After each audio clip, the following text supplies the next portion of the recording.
Hello, my name is Jennifer Breen, and I'm a member of the Bereavement Ministry of Mary, Mother, the Redeemer, and St. Stanislaus parishes in Lansdale, Pennsylvania. After the death of a loved one, holidays and other special days can be difficult to navigate. In this video, you will hear some practical tips to help you along the way.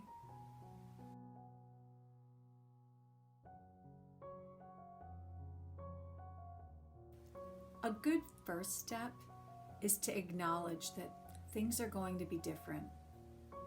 Be patient with yourself. Don't try to take on too much.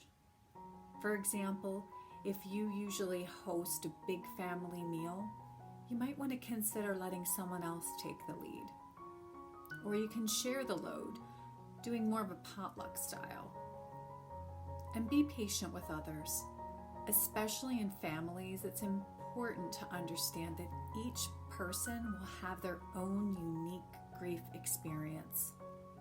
Tensions can be higher around the holidays due to the stressors created with meal preparations, buying gifts, attending church services or other events.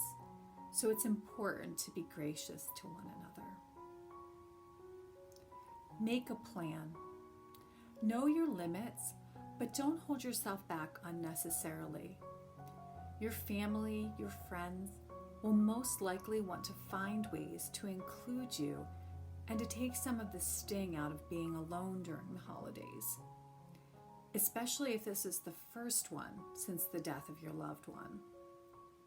It might seem like it's too much to participate, but the support of others might be just what's needed for your sake and for theirs. And remember that it's okay to change your mind. If you arrive somewhere and get overwhelmed, it's okay to step away or even to leave. Try your best, but know that those who love you will understand.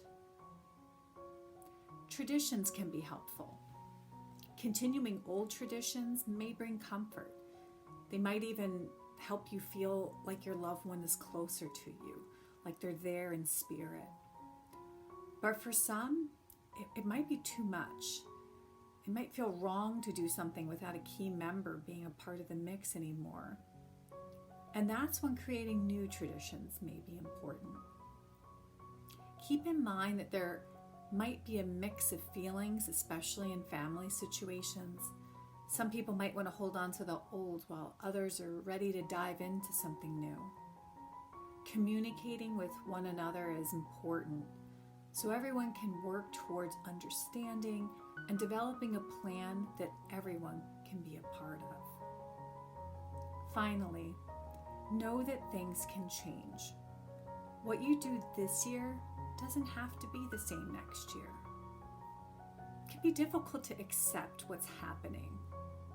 The holidays can stir up emotions that we might feel like we've already dealt with, or that they can compound the grief that we're already feeling. Sometimes it helps to consider, what would you do if you had just suffered something truly physical, like a broken hip or a stroke? Would you expect yourself to do what you've always done? Or would you accept the fact that things are different?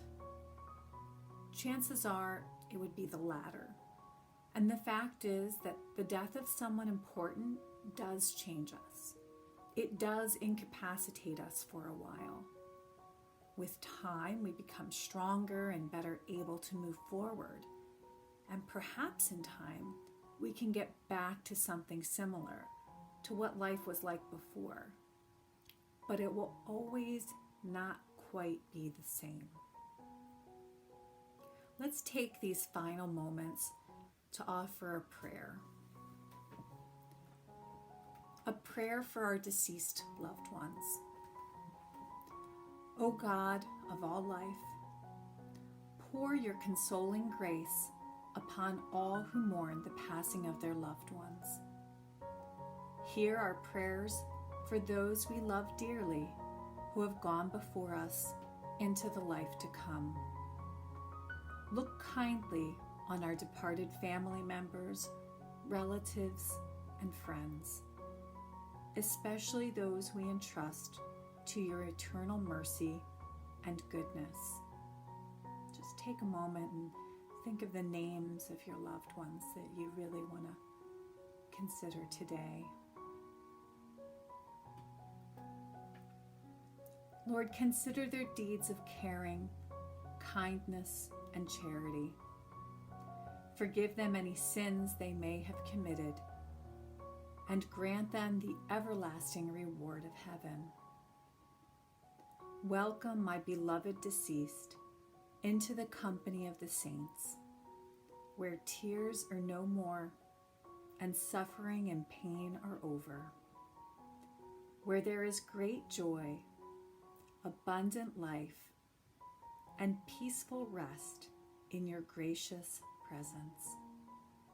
I pray one day to be united again with all my loved ones who have passed away, so that together we may praise you forever and ever. Amen. Thank you for joining us today. God be with you. Our prayers are with you.